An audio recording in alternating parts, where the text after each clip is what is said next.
is Joan Walseth Purcell on August 4th, 2022 at 4:15 in the afternoon, and I'm speaking to you from Philadelphia, Pennsylvania. And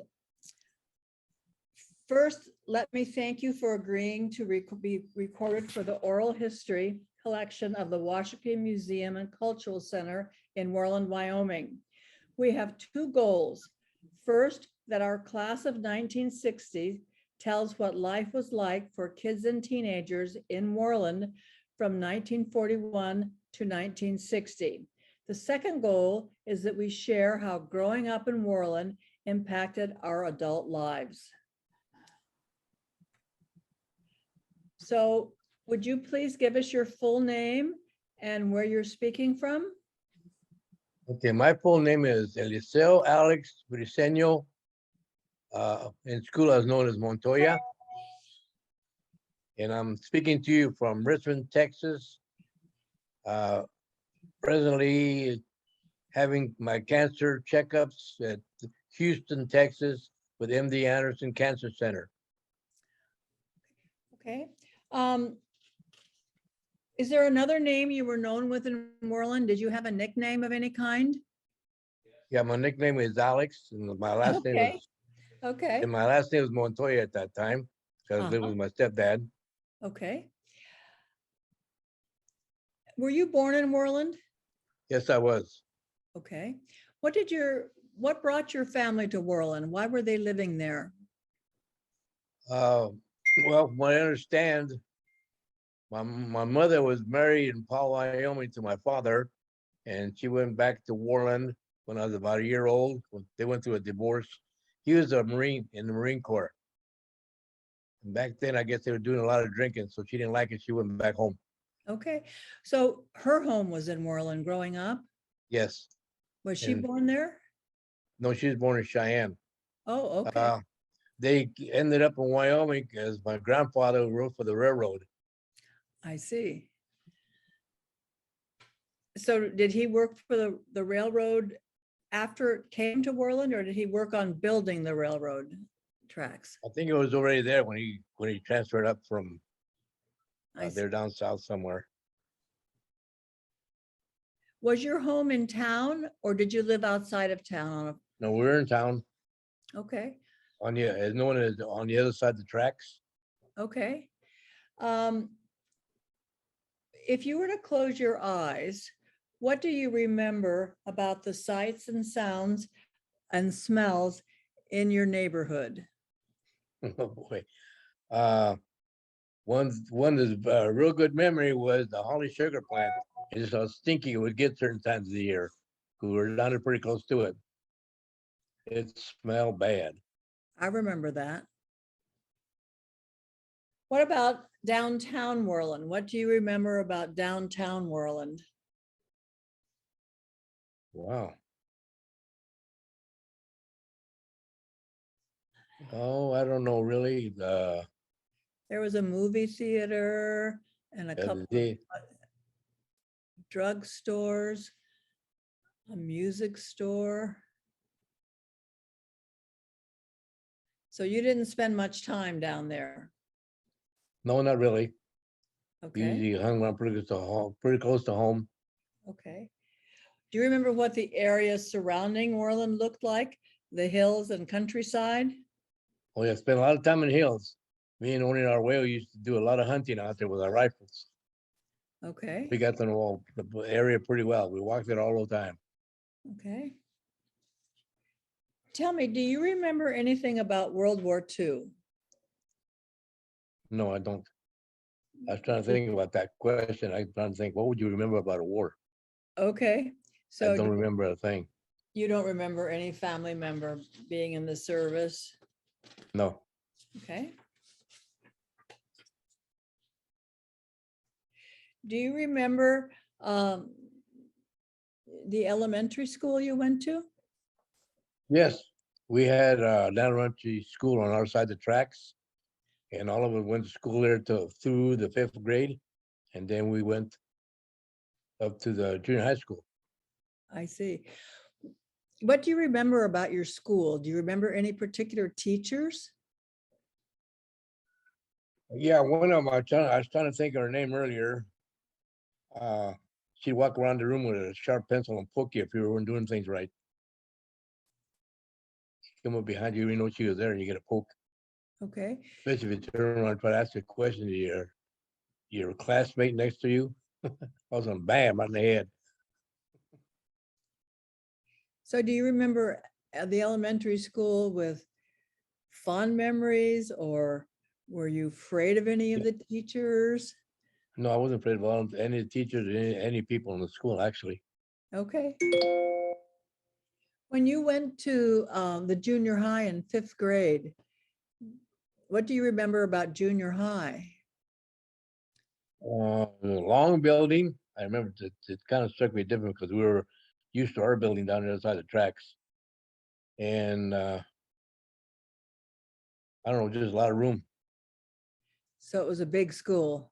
Yes, it's a lot bigger. Yeah. Do you remember changing classes? Going to different classes for different subjects? No, not really. No, that's something I remember when I went to junior high, that I kept losing a pencil because every time I changed classes, I left a pencil someplace. Left it behind, huh? Do you remember any of the activities in the junior high? Anything Nothing you other than did? band, Band? What did you no, play? trumpet. Trumpet. I played the French horn. Yeah, I remember. we had a lot of fun in that band. Do you remember the marching band? Do Yes, I do. you remember the first time you got a uniform to go to the marching? Yeah, that felt pretty good too. We get that, especially that big old hat you had to wear, big old tall hat. Yeah.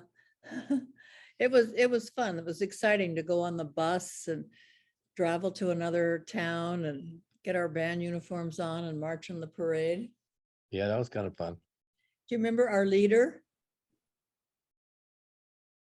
Me, the instructor, the band, let's see, who was it? Broadbent? Broadbent, yes, Mr. Yeah, Broadbent. Broadbent, yes. He had us doing all kinds of interesting things, like doing little dances as we walked along playing, and Yeah, the in marching, the marching band. yeah, the marching band had to do all kinds of different, I don't know what they call it. I think it was the junior high school marching band. It was fun. Alex, do you have a teacher in the junior high that you remember fondly, or somebody that you liked particularly? Junior high school, wow. I know it was a I long time. remember Mr. Broadbent pretty well. You know, I'm trying to think who the other teachers were. Not anybody that you can think of in particular, right? No, not really. Okay, let's. What did you do when you went to high school? What do you remember about high school? That I remember changing classes in. From downstairs, upstairs, running all over the place. That I do remember.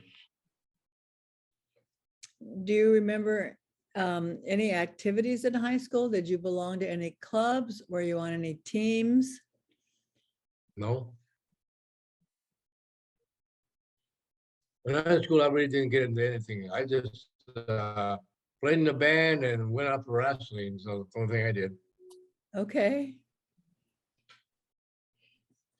I'm trying to get a picture back in here and I can't get it.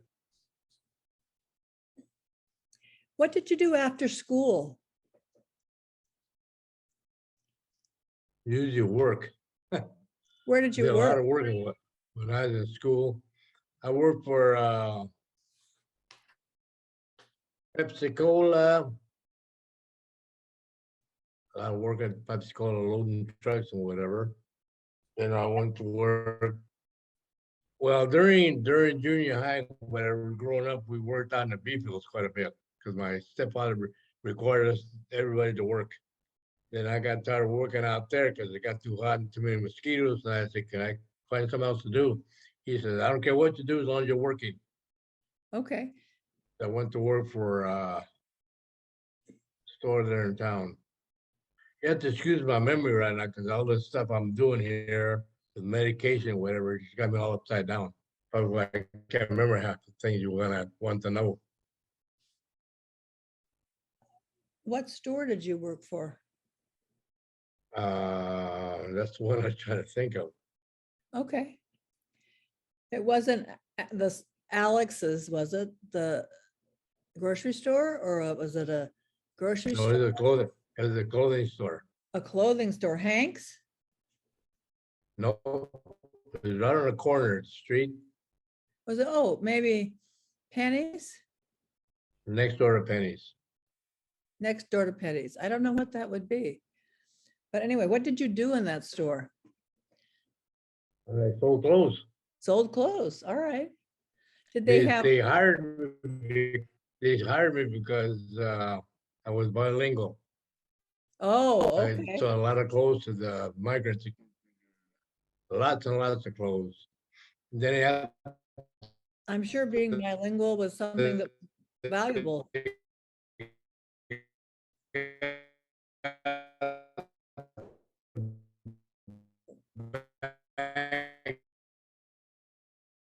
Pardon? Alex, your sound went crazy. Can you reply? Could you answer that again? But tell us about, they hired you because you were bilingual. Just tell me that again. Yeah, when I went, took a walk around town looking for a job, I stopped at the Ray's department store. Oh, okay. Can't think of his last name. Him and Colton. Martha Is it Colton, right? Ray Colton and Martha. What kind I of clothes did walked they in there. Oh, Pardon? what kind of clothes did they have? Did they have clothes for everybody? Women's, men's, children's? Yep, they had women's and men's, children's. Okay. How about The kids? women's were up on top and toward the back. They had a few kids. Okay. Most embarrassing part about working there was he would help me go out and bring those what do you call them, little dummy things, put them in the window Oh, and the dress them. mannequins. Mannequins, yeah. So you That'd be dress them embarrassing up. because the guys, yeah, I had to put clothes on, change clothes on all the time, especially when you're dressing the girl parts. And the guys Okay. that walk by, knock on a window and shake their finger at me. Um, do you remember anything about the styles that people wore in that day since you were selling clothing? What They're clothing starting to would come you- back again. They're coming back. The striped shirts, the big collars. What else? Well, we wore jeans and t-shirts basically. Okay. And shirts, Oh, jeans the and striped t-shirts. shirts. Jeans and t-shirts are still pretty popular today. Yeah, that's what I do down here. It's too hot. Right. We wear pants and t-shirt. Okay. I was curious about, did you have television? Yes. What did you watch? Oh, my memory is not working today. Okay, that's all right. I didn't have television when I lived in Worland until I was 16. So I don't even know what they had for shows there. So, but I know Black and white. I remember black and white TV for a long time. And then we're Okay. one of the first ones to get a colored television set when it came out. I don't think I had a color television until I was about 25 or 30. 30. Was that No, I right? remember because my daughter it was when Sesame Street came out, and I thought it would really be nice if she could see that in color because they had a lot of colorful things. So that's the first television I had, was when my daughter was about 4 years old and started watching Sesame Street. Well, I was fortunate enough to get it when I was still younger, still home. Yeah. What did your parents do while you were at school? My mom was a stay-home mom. My stepdad was a coal miner at Jebel Coal Company in Jebo, Wyoming. Where, did he, how far was that from Worland? Oh, let's see, probably about 40 miles. So Probably he, about 45 by the time he got to the mine where he was at. He's out there in the country once you get down. did he go back and forth? Or did he Yes, stay every day. every day? Every must- day, drive back and forth to get up at 3 o'clock in the morning and head out at about 4, either on time to work. Wow. And on his way out of town, that's where we learned how to work and how serious he was about working. He went out and got some 20, 30 acres of beach for us to do, but he was at work. My brother Mike and myself would be let off when it's still dark out in the beach field. And he'd mark a big old spot off and say, okay, I want all this done by the time I get back. Uh-huh. That's what we worked on all day long. That's a hard job. Well, get to how we jump on the canal. Yeah, we found out it was pretty hard, so that's when I decided I didn't want to do it anymore. And he was a hard working man, that guy. He'd work in the coal company, you know, they would load the coal by hand. Oh, And wow. be there early morning, load the coal, and they come back home, pick us up. When he picked us up, it's kind of daylight outside. So he stay out in the beef field till we couldn't see anymore, and we go home and eat. Mhm. Well, that was a hard life for miners in that He day. learned how to work. Did growing up in Worland have any impact on what you did for a living as you grew up? What did you do for a living when you were, after you left Worland or when you grew up? That's something I do in Worland. When I got out of high school, give you a little background here. When I graduated from high school, a bunch of us that got together were going to join the Marine Corps. I had a girlfriend, and she ended up getting pregnant. So when I went in to try to sign up for the Marine Corps, the guy asked me, "Do you have a family?" I said, "Yes, we just had a girl born." And he says, "Well, since you got a family, you can't go. You got to go and take care of your family." Everybody else got to go, and I got to stay home. Or I had to stay home. Okay. That was a bummer. And what did you do for work then? Oh, then I got into the insurance business. Worked for Ray for a long time there. And I worked for Ray and the Pepsi Cola plant at the same time. And I got into the insurance business and did a lot of that. And I'd also do part-time with Rex Hamilton at the Pepsi plant on these signs. You do the Pepsi signs. Mm-hmm. I learned how to do a lot of that stuff. We used to Was build that- signs, wire the signs, did everything with it. Sounds like you did some kind of electrical work. Yeah, we did. We wired them up, painted them. We even built them. You Yeah, a built, big old bending machine that we bent the tin, we made signs. Those some look like rockets of some kind. That's when real popular being in space. do you have any memories of any people in town in particular? Any neighbors or people that you ran into when you worked or you're, Well, I got to meet a lot of people because when I went into the insurance business, I went to work for Farmers Insurance Group, which is a multi-line company, which means I can sell any kind of insurance I was licensed to sell. okay, There are lots of people doing that, a lot of clients. that's right.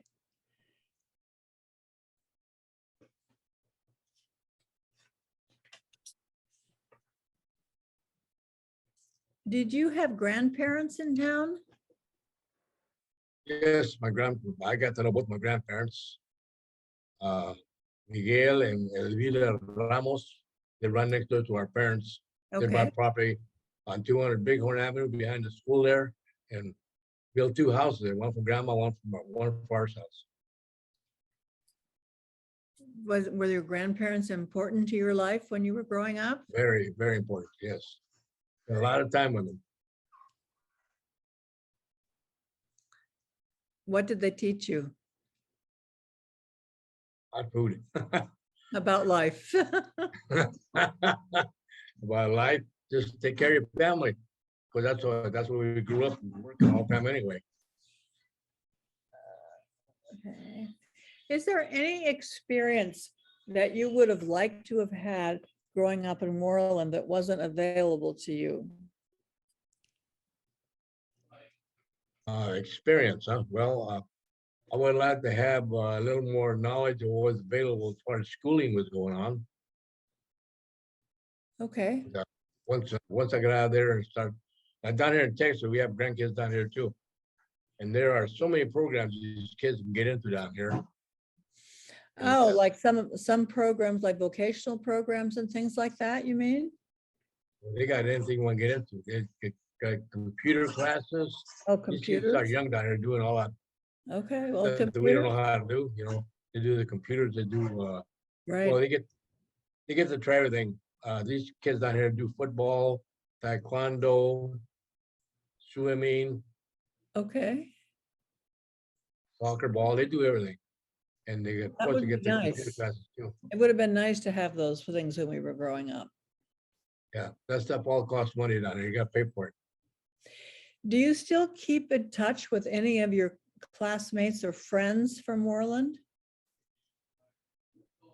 Yeah, I get to see only our way. I don't know if you remember him or not. Yeah. When he was the only boy with the sisters, she had a bunch of sisters. And her sis came down to see me when I was doing my treatments down here. Hadn't seen him for a while. He just showed up one day. Then I heard he passed away. I didn't even know about it. Well, did I see? I saw Kathy a couple of times, I think.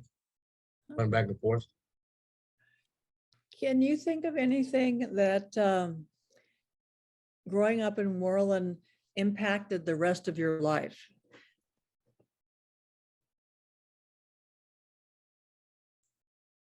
No, that's, I think maybe what I learned there in Worland was to learn how to work, be self-sufficient, you might say, Okay, take care of your families, but that's the only thing we did. I think that's an important lesson for everybody to learn growing up.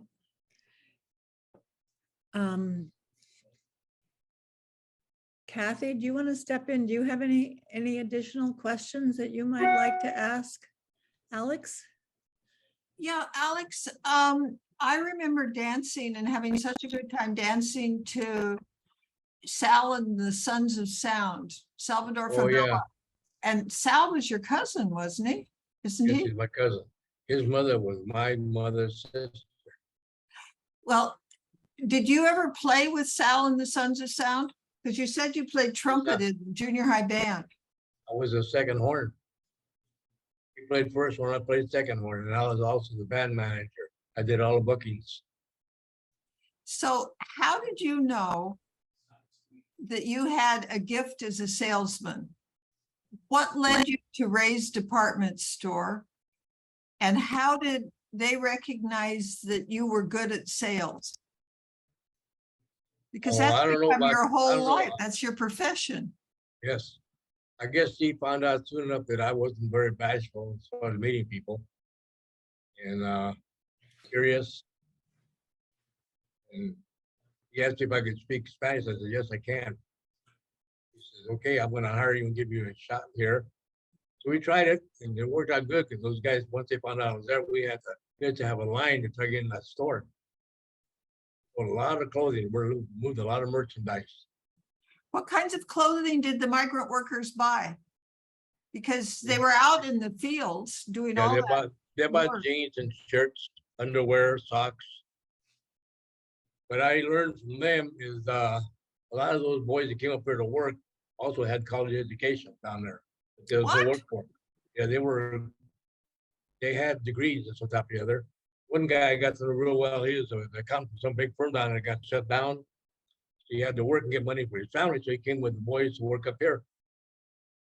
And he's telling me that Mexico was going through a rough time and all the jobs all of a sudden went away. They come back and they go away. And then to get hired back, you wouldn't make any money because money wasn't worth anything. Anyway, he decided to come across because his dollar up here was worth more. and they taught me how to measure because they didn't know what size of shoes they wore, what size of socks they wore. So I'd ask them, and they take a sock and roll it around their knuckle. That'd be the size of their feet. The belt would be from the hand to the elbow and back. That's the size of the waist. And isn't that amazing? And then one Yeah. guy was he's over there in the ladies stuff, around the bras and the panties. And I walked over to see if I could help him because I thought he's in the wrong place. He said, no, no, no. He told me in Spanish, I'm over here shopping for my wife. She's about this big. And I'm trying to figure out how big she is up on top. I said, how are you going to tell that? He said, well, I'll just go feel. So he run around feeling all the bras, see which one was the right size. You had a lot of stories to tell when you got home for dinner at night. No, I wouldn't say too much about that. Anyway, a lot of those guys are pretty funny. They're pretty nice guys, hardworking guys. Then they found out that I could. They asked me, since you talk both languages, can you help us send money home? I said, sure. So I asked Ray if can I go across the street with the guys to see if they could figure out how to send money home? He said, sure. So he let me go with about 4 or 5 of the guys that go there and send money home all the time. So we figured it out. I think Ray Colson must have been a wonderful human being. He was a great guy. Isn't that something? Okay, here's another question about another cousin of yours, Carlos Leyva. Oh yeah, Carlos Leyva. His mother was my dad's sister in California. Okay, so Carlos came to our reunion because he's been married to Barbara Warfield, who was in our class also. But Charlie wasn't in our class. Carlos wasn't in our class. He was a couple years ahead. Right. And we did a thing where we wrote and put on a little portable bulletin board.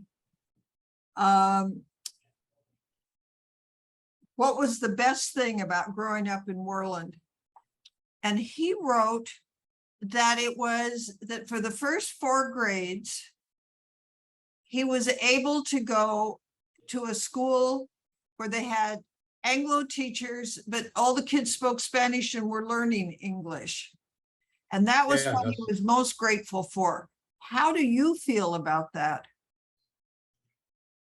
Did you speak any English when you started school? Oh, sure. Yeah, we helped the other kids who were up there that couldn't speak it.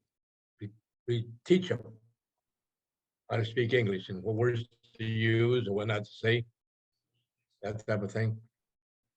How did you feel? Did you feel like Carlos did, that was really good to separate you all for the first 4 grades?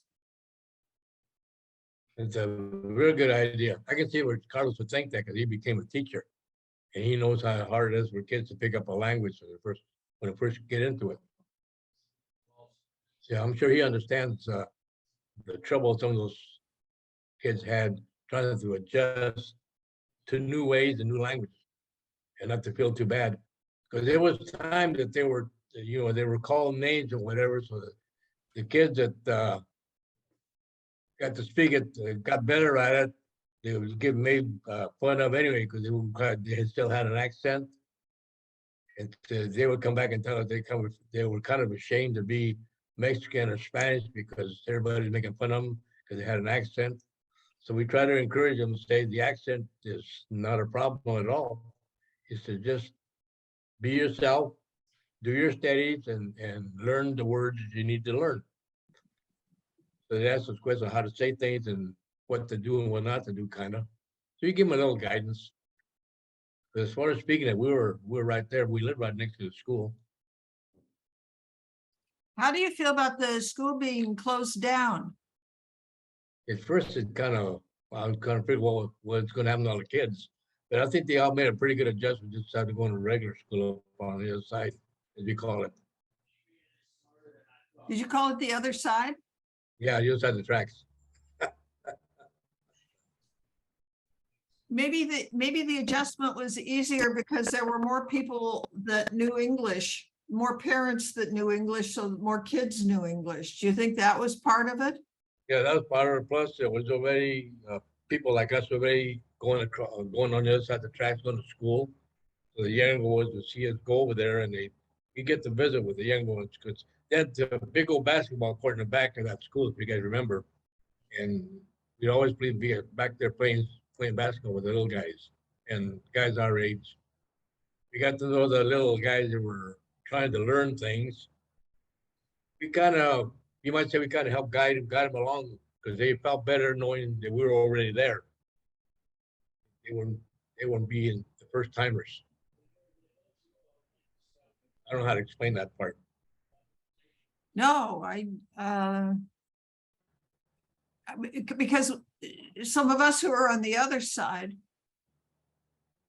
it seemed like it was a segregated school, Yeah, it was. like in the South. And so some of us were having really strong reactions over on the other side. No, it was good. It was good to have that school over there. I think it was a good idea, actually. Everybody got to be together, spoke the same language, and we learned the same way. And the ones that were there already could speak it would help the other ones.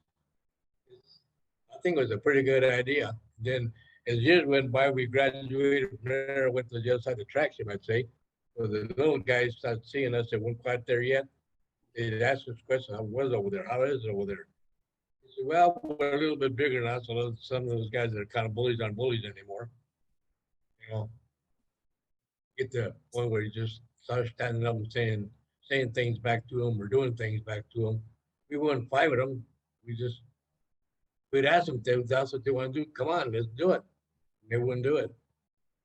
I asked one kid, I said, you guys were such bullies to our friends that were here before. Why, how come you guys don't fight now? He says, well, because our parents told us you guys carry knives. I said, we carry knives, huh? I said, no, we don't do that.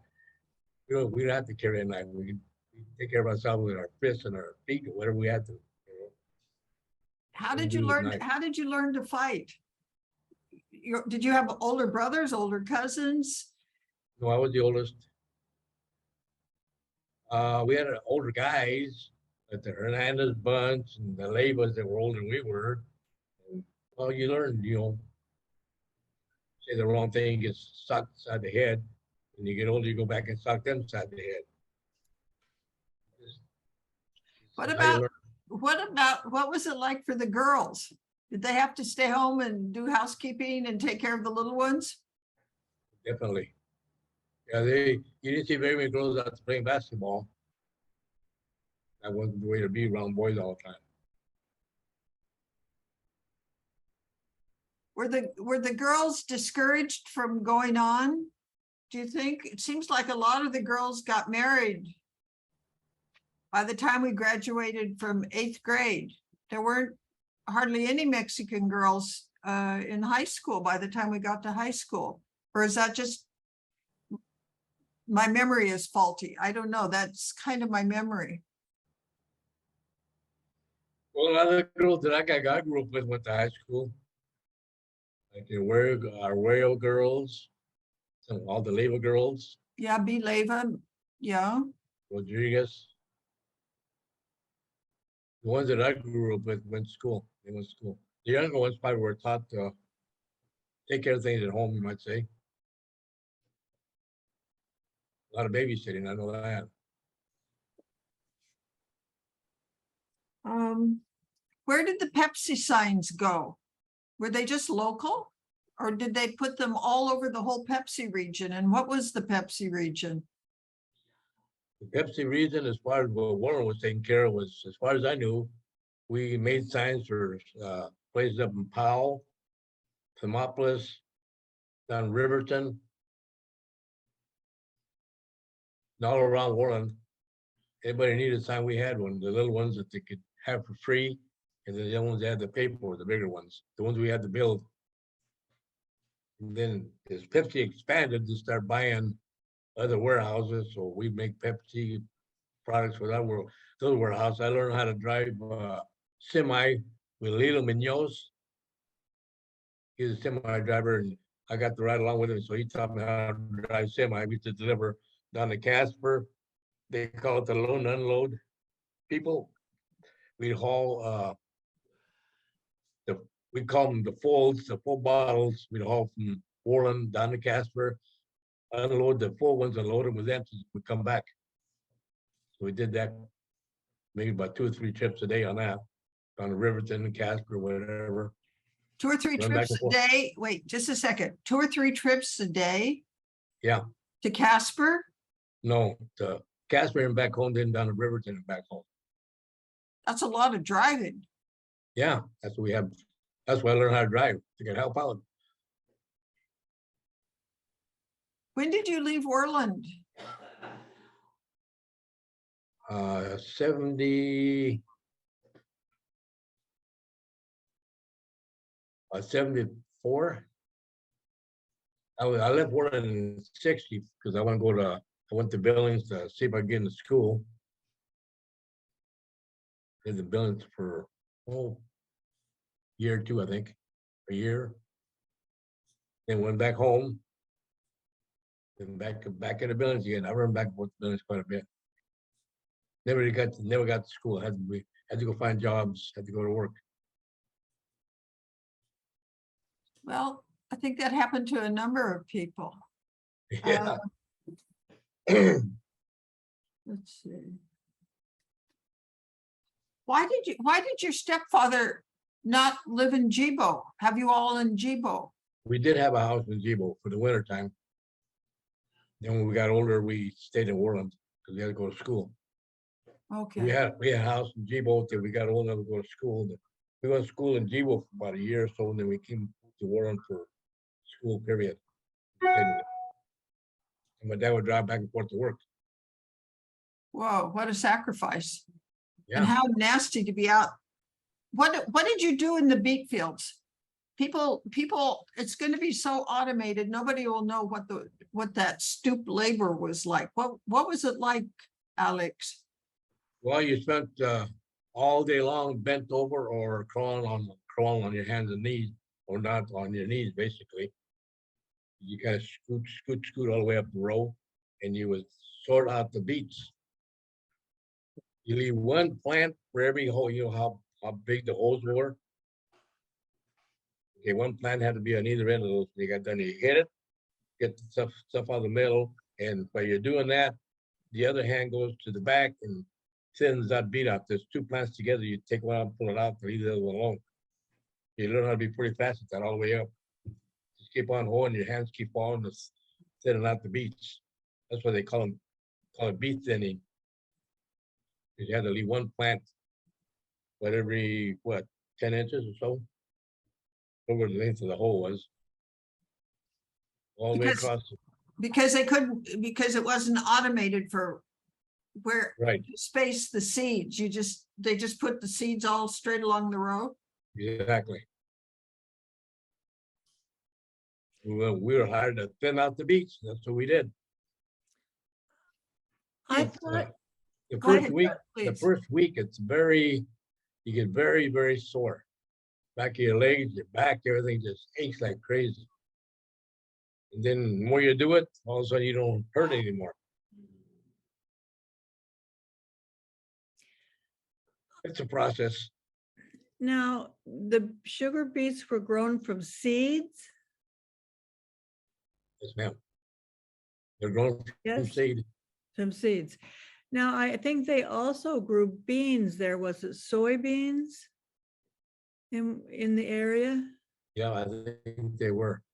Now, I always heard that the soybeans required more handwork than the sugar beets. Is that true? I've never worked soybeans, so I don't know. I didn't know beet work is totally different. Okay, I worked beets and I helped some of the Asian people that had farms there with their onion fields and their watermelon fields. I don't remember doing any beans. okay. Did you help at Tommy Fujikawa's parents? Was that one of the Asian groups that did the onion? No, I never worked for the Fujikawas. I'm trying to think, who did I work for up on Top Hill? Kazuryu. What's the name? Kazuryu? That could have been him. He lived across the river on the other side on top of the hill. No, he lived going towards Tinsley. No. The Okay. guy we worked for was on top of the hill. Go across the bridge and go up the hill there. Can't Okay, think of his name though. I don't know. I think only worked with him one summer. Okay. Joan, do you have some other questions? I think that I don't. I'm really glad that you popped in here, Kathy, and thought of some nice ones for Alex. Alex, were you artistic at all? I remember, I thought that you were artistic. Well, in our class, I did get a few blue ribbons, if you want to call it artistic. I And thought so. Mostly in design, they make you draw different pictures, different designs. Uh-huh. I So remember that- getting 3 blue ribbons for my designs. So, but do you remember working on the decorations for our high school proms? No, I don't do that. I never did that. I thought that you did, but I could be wrong. But so I might have helped out. I don't know. I can't remember that far back. Like I uh, said, the memory is not too good right now. yeah. Well, thank you so much for